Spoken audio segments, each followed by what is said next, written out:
Hello friend, स्वागत है आपका अपने चैनल लास्ट क्लास में। आज की इस वीडियो में गणित के काफ़ी महत्वपूर्ण 15 ऑब्जेक्टिव प्रश्न हम आपको बताएंगे। ये जो 15 ऑब्जेक्टिव प्रश्न है ये आपके बोर्ड परीक्षा के लिए काफ़ी महत्वपूर्ण हैं और बिल्कुल ऐसे ही ऐसे प्रश्न आपके फाइनल बोर्ड परीक्षा में रहेगा। तो वीडियो को प्लीज़ आप लोग शुरू से लेके अंत तक देखिएगा और चैनल को अभी तक आप सब्सक्राइब नहीं किए हैं तो चैनल को सब्सक्राइब कर लीजिएगा। और सब्सक्राइब करने के बाद एक बेल आइकन आता है तो बेल आइकन को दबा के ऑल पे कर लीजिएगा, ताकि जब भी लाइव क्लास हो तो आपके पास नोटिफिकेशन पहुंचता रहे। तो आइए शुरू करते हैं पहले नंबर प्रश्न से। तो पहला नंबर प्रश्न है कि AP -2 -4 -6 -8 का प्रथम पद और सार्व अंतर ज्ञात करें। काफी महत्वपूर्ण प्रश्न है ये आपके बोर्ड परीक्षा के लिए। इस AP का आपको प्रथम पद और सार्व अंतर ज्ञात करना है। तो प्रथम पद को किससे सूचित करते हैं? A से सूचित करते हैं।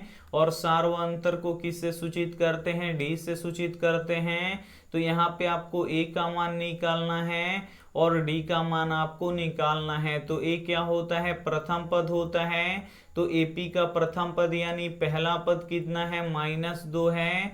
तो A का मान कितना निकल गया? -2 निकल गया। और D कैसे निकलता है? तो D निकलता है दूसरे पद में से पहले पद को घटाना पड़ता है।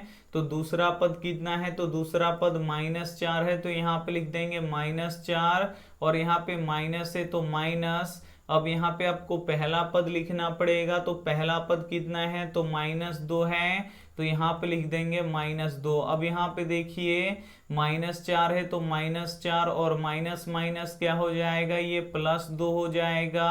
अब यहाँ पे देखिए 2 में से 4 घटेगा तो कितना बचेगा? -2 बचेगा। तो हमारा A का मान कितना निकल गया? -2 निकल गया। और D का भी मान कितना निकला? -2 निकला। तो यहाँ पे B वाला ऑप्शन बिल्कुल ही सही हो जाएगा। तो उम्मीद करते हैं ये प्रश्न आपको काफी अच्छी तरीके से समझ में आ गया होगा। आइए देखते हैं अगला प्रश्न। यहाँ पे 2 नंबर प्रश्न है कि दो वृत्तों के क्षेत्रफलों का अनुपात 9:16 है, तो त्रिज्याओं का अनुपात निकाले। काफी महत्वपूर्ण प्रश्न है ये आपके बोर्ड परीक्षा के लिए। यहाँ पे दो वृत्तों के क्षेत्रफलों का अनुपात यहाँ पे 9:16 दिया है। तो बोल रहा है कि त्रिज्याओं का अनुपात क्या होगा, ये आपको यहाँ पे निकाल देना है।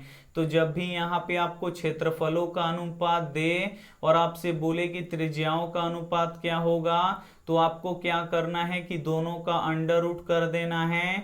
तो √9 का वर्गमूल कितना होगा? 3 होगा। और 16 का वर्गमूल कितना होगा? 4 होगा। तो जो ये निकलेगा ये त्रिज्याओं का अनुपात निकल जाएगा। तो त्रिज्याओं का अनुपात कितना होगा? 3:4 होगा। तो यहाँ पे बी ऑप्शन बिल्कुल ही सही हो जाएगा। अगर यही प्रश्न रहता कि त्रिज्याओं का अनुपात 3:4 है तो इनके क्षेत्रफलों का अनुपात क्या होगा, तो क्षेत्रफलों का अनुपात निकालने के लिए आपको क्या करना पड़ेगा? स्क्वायर करना पड़ेगा। तो 3 का स्क्वायर कितना होगा? 9 होगा। और 4 का स्क्वायर कितना होगा? 16 होगा। अगर क्षेत्रफलों का अनुपात दे और बोले कि त्रिज्याओं का अनुपात क्या होगा, तो आपको क्या करना है? अंडर रूट कर देना है। तो यहाँ पे √9 का वर्गमूल कितना होगा? 3 होगा। और 16 का वर्गमूल कितना होगा? 4 होगा। तो त्रिज्याओं का अनुपात कितना निकल गया? 3:4 निकल गया। तो यहाँ पे बी ऑप्शन बिल्कुल ही सही हो जाएगा। तो उम्मीद करते हैं ये भी प्रश्न आपको काफी अच्छी तरीके से समझ में आ गया होगा। आइए देखते हैं अगला प्रश्न। 3 नंबर प्रश्न है कि AP 10 12 14 डॉट डॉट का 12वां पद ज्ञात करे। काफी महत्वपूर्ण प्रश्न है। यहाँ पे आपको 12वां पद ज्ञात करना है। तो 12वां पद का फॉर्मूला क्या होता है? A + 11D होता है। बस यहाँ पे आपको A का मान रख देना है और यहाँ पे आपको D का मान रख देना है। तो A क्या होता है? प्रथम पद होता है। और D क्या होता है? तो सार्वंतर होता है। तो यहाँ पे A यानी प्रथम पद कितना है? तो प्रथम पद यहाँ पे 10 है। तो यहाँ पे लिख देंगे 10, प्लस है तो प्लस। और यहाँ पे 11 है तो 11। अब यहाँ पे आपको D का मान रखना है। तो डी कैसे निकलता है, तो दूसरे पद में से पहले पद को घटाना पड़ता है। तो दूसरा पद कितना है 12 है, तो यहाँ पे लिख देंगे 12, और पहला पद कितना है 10 है, तो यहाँ पे लिख देंगे 10। 12 में से 10 घटेगा तो कितना बचेगा, 2 बचेगा। तो डी का मान कितना निकल गया, 2 निकल गया। तो डी के जगह पे हम यहाँ पे 2 रख देंगे। अब आपको गुणा करना है, फिर आपको जोड़ देना है। यहाँ पे 10 है तो 10, प्लस है तो प्लस, 11 दूनी कितना हो जाएगा, यहाँ पे 22 हो जाएगा। और 22 और यहाँ पे 10 जोड़िएगा तो कितना हो जाएगा, ये 32 हो जाएगा। तो हमारा 12वां पद कितना निकल जाएगा, 32 निकल जाएगा। यहाँ पे बी ऑप्शन बिल्कुल ही सही हो जाएगा। तो उम्मीद करते हैं ये भी प्रश्न आपको काफी अच्छी तरीके से समझ में आ गया होगा। आइए देखते हैं अगला प्रश्न 4 नंबर प्रश्न है, निम्न में से कौन भाज्य संख्या है। तो यहाँ पे इसमें से आपको बताना है कि कौन भाज्य संख्या है। तो जो 13 संख्या है ये 1 से कटेगा, और 13 से कटेगा, ये किसी अन्य संख्या से नहीं कटेगा, तो ये अभाज्य संख्या होगा। और यहाँ पे जो 17 है ये 1 से कटेगा और 17 से कटेगा, ये अन्य किसी संख्या से नहीं कटेगा, तो ये भी अभाज्य संख्या होगा। और यहाँ पे जो ये 19 से ये 1 से कटेगा नहीं, तो 19 से कटेगा, ये अन्य किसी संख्या से नहीं कटेगा, तो ये भी अभाज्य संख्या होगा। लेकिन जो 20 है ये 1 से कटेगा, 2 से कटेगा, फिर ये 4 से कटेगा, 5 से कटेगा, फिर 10 से कटेगा, फिर 20 से कटेगा, यानी एक और खुद के सिवा ये इतने संख्या से कट रहा है, तो 20 यहाँ पे भाज्य संख्या होगा। तो यहाँ पे डी ऑप्शन बिल्कुल ही सही हो जाएगा। ये देखते हैं अगला प्रश्न 5 नंबर प्रश्न है कि √2 क्या है। ए ऑप्शन है परिमेय संख्या, बी ऑप्शन है अपरिमेय संख्या, सी ऑप्शन है प्राकृत संख्या, डी ऑप्शन है इनमें से कोई नहीं। तो यहाँ पे आपको बताना है कि √2 क्या है। तो किसी भी संख्या में अगर रूट रह जाता है तो वो अपरिमेय हो जाता है। तो यहाँ पे √2 का वर्गमूल नहीं निकल पाएगा, तो इसमें रूट रह जाएगा। तो जब भी किसी संख्या में रूट रह जाता है तो वो अपरिमेय हो जाता है। तो यहाँ पे √2 कौन सी संख्या होगा, तो ये एक अपरिमेय संख्या होगा। यहाँ पे बी ऑप्शन बिल्कुल ही सही हो जाएगा। एक संख्या और लेते हैं, यहाँ पे √4। अगर √4 पूछे कि ये कौन सी संख्या है, तो यहाँ पे देखिए √4 का वर्गमूल निकलता है। तो √4 का वर्गमूल कितना होगा, 2 होगा। तो 2 कौन सी संख्या है, तो 2 परिमेय संख्या, यहाँ से रूट हट गया। तो यहाँ पे √4 कौन सी संख्या हो जाएगा, परिमेय संख्या हो जाएगा। और यहाँ पे √2 कौन सी संख्या होगा, अपरिमेय संख्या होगा। तो उम्मीद करते हैं ये प्रश्न आपको काफी अच्छी तरीके से समझ में आ गया होगा। काफी महत्वपूर्ण 15 ऑब्जेक्टिव प्रश्न है, तो एक भी प्रश्न आप लोग स्किप मत कीजिएगा। वीडियो को प्लीज आप लोग शुरू से लेके अंत तक देखिएगा, और वीडियो को लाइक नहीं किए हैं तो प्लीज आप लोग वीडियो को लाइक भी कर दीजिएगा। ये देखते हैं अगला प्रश्न 6 नंबर प्रश्न है कि संचयी बारंबारता वक्र कहलाता है। ए ऑप्शन है त्वरण, बी ऑप्शन है दंडालेख, सी ऑप्शन है बारंबारता, डी ऑप्शन है इनमें से कोई नहीं। तो यहाँ पे आपको बताना है कि संचयी बारंबारता वक्र कहलाता है।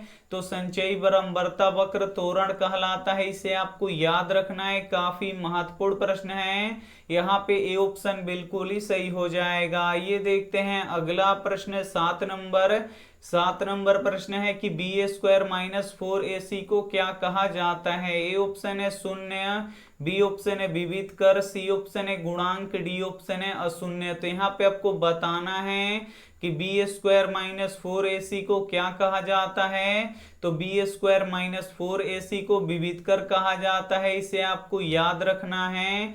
यहाँ पे बी ऑप्शन बिल्कुल ही सही हो जाएगा। ये देखते हैं अगला प्रश्न 8 नंबर प्रश्न है कि एक घात वाले बहुपद को क्या कहते हैं। ए ऑप्शन है द्विघात बहुपद, बी ऑप्शन है रैखिक बहुपद, सी ऑप्शन है त्रिघात बहुपद, डी ऑप्शन है चतुर्घात बहुपद। तो यहाँ पे आपको बताना है कि एक घात वाले बहुपद को क्या कहते हैं। तो एक घात वाले बहुपद को रैखिक बहुपद कहते हैं, इसे आपको याद रखना है। यहाँ पे बी ऑप्शन बिल्कुल ही सही हो जाएगा। और 2 घात वाले बहुपद को द्विघात बहुपद कहते हैं, तो इसे भी साथ में आपको याद रखना है।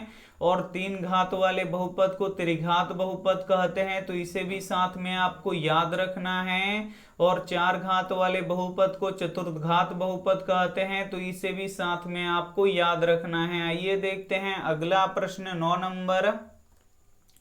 9 नंबर प्रश्न है कि द्विघात बहुपद का व्यापक रूप क्या होता है। यहाँ पे आपको बताना है कि द्विघात बहुपद का व्यापक रूप क्या होता है। तो द्विघात बहुपद का व्यापक रूप ax² plus bx plus c होता है। इसे आपको याद रखना है, काफी महत्वपूर्ण प्रश्न है ये आपके बोर्ड परीक्षा के लिए। यहाँ पे ए ऑप्शन बिल्कुल ही सही हो जाएगा। ये देखते हैं अगला प्रश्न 10 नंबर प्रश्न है कि वह समीकरण जिसका कोई हल ना हो उसे क्या कहते हैं। ए ऑप्शन है संगत, बी ऑप्शन है असंगत, सी ऑप्शन है इनमें से कोई हल नहीं, डी ऑप्शन है दोनों। तो यहाँ पे आपको बताना है कि वह समीकरण जिसका कोई हल न हो उसे क्या कहते हैं। तो उसे असंगत कहते हैं, इसे आपको याद रखना है। यहाँ पे बी ऑप्शन बिल्कुल ही सही हो जाएगा। ये देखते हैं अगला प्रश्न 11 नंबर प्रश्न है कि किसी पूर्णांक m के लिए सम संख्या का रूप है। इसमें से आपको बताना है कि किसी पूर्णांक m के लिए सम संख्या का रूप कौन सा है। तो आपको क्या करना है कि m के जगह पे क्या करना है, 1 रखना है, और जिस पे सम संख्या आएगा वो सम संख्या का रूप होगा। तो यहाँ पे m के जगह पे 1 रखेंगे, यहाँ पे प्लस है तो प्लस, और यहाँ पे 2 है तो 2, 1 और 2 जोड़ेंगे तो कितना आएगा, 3 आएगा। और 3 कौन सी संख्या है, विषम संख्या है, तो ये एक विषम संख्या का रूप है। यहाँ पे 2 है तो 2, और m के जगह पे कितना रखेंगे, 1 रखेंगे, और यहाँ पे प्लस 1 है तो यहाँ पे लिखेंगे प्लस 1। अब यहाँ पे देखिए 2 एकम 2, और 2 और 1 जोड़ेंगे तो कितना आएगा, 3 आएगा। तो 3 कौन सी संख्या है, विषम संख्या है, तो ये भी एक विषम संख्या का रूप है। अब यहाँ पे देखिए 2 है तो 2, और यहाँ पे 1 रखेंगे m के जगह पे, तो 2 में 1 से गुणा होगा तो कितना होगा, 2 होगा। और 2 कौन सी संख्या है, सम संख्या है, तो यहाँ पे 2m क्या होगा, सम संख्या का एक रूप होगा। तो यहाँ पे सी ऑप्शन बिल्कुल ही सही हो जाएगा। इसे भी चेक कर लीजिए, 2 है तो 2, और m के जगह पे आपको कितना रखना है, 1 रखना है, और यहाँ पे -1 है तो यहाँ पे लिख देंगे -1। 2 में 1 से गुणा होगा तो कितना होगा, 2 होगा, और यहाँ पे -1 है तो 2 में 1 से घटेगा तो कितना बचेगा, यहाँ पे 1 बचेगा। और 1 कौन सी संख्या है, तो विषम संख्या है, तो 2m - 1 भी क्या होगा, विषम संख्या होगा। तो इसमें सम संख्या का रूप क्या होगा, यहाँ पे 2m होगा। तो यहाँ पे सी ऑप्शन बिल्कुल ही सही हो जाएगा। ये देखते हैं अगला प्रश्न 12 नंबर प्रश्न है, यदि द्विघात बहुपद x × 2x - 5 - 3 के शून्यकों का योग ज्ञात करें। काफी महत्वपूर्ण प्रश्न है ये आपके बोर्ड परीक्षा के लिए। यहाँ पे आपको इस द्विघात बहुपद का शून्यकों का योग ज्ञात करना है। तो यहाँ पे देखिए ये द्विघात बहुपद की तरह नहीं है, तो सबसे पहले यहाँ पे आपको द्विघात बहुपद बनाना पड़ेगा। तो जो ये x है इसको कॉमन ले लिया गया है, तो वापस आपको क्या करना है कि इस x से इन दोनों में आपको गुणा कराना है। तो x में 2x से गुणा होगा तो क्या होगा, 2x² हो जाएगा, और x में -5 से गुणा होगा तो ये -5x हो जाएगा, और यहाँ पे -3 है तो यहाँ पे -3 लिख देंगे। अब ये एक द्विघात बहुपद बन गया। अब इसका शून्यकों का योग निकल जाएगा। तो शून्यकों का योग का फॉर्मूला क्या होता है, तो अल्फा प्लस बीटा होता है, और अल्फा प्लस बीटा का फॉर्मूला क्या होता है, -b/a होता है। तो बस यहाँ पे आपको b का मान रख देना है, और यहाँ पे आपको a का मान रख देना है। तो जो x² में गुणा करता है वो a होता है। तो x² में क्या गुणा कर रहा है, 2 गुणा कर रहा है, तो यहाँ पे a का मान कितना निकल गया, 2 निकल गया। और जो केवल x में गुणा करता है वो b होता है। तो x में क्या गुणा कर रहा है, तो -5 गुणा कर रहा है, तो b का मान यहाँ पे -5 है, और c का मान कितना है, यहाँ पे -3 है। तो बस यहाँ पे अब आपको b और a का मान रख देना है। यहाँ पे देखिए माइनस है तो माइनस, और बी का मान कितना है तो -5 है, तो यहाँ पे लिख देंगे -5, और ए का मान कितना है 2 है, तो यहाँ पे लिख देंगे 2। अब यहाँ पे हमारा शून्यकों का योग निकल जाएगा। अब यहाँ पे देखिए माइनस माइनस क्या हो जाएगा, ये +5 हो जाएगा, और बट्टा के नीचे 2 है तो 2 यहाँ पे लिख देंगे।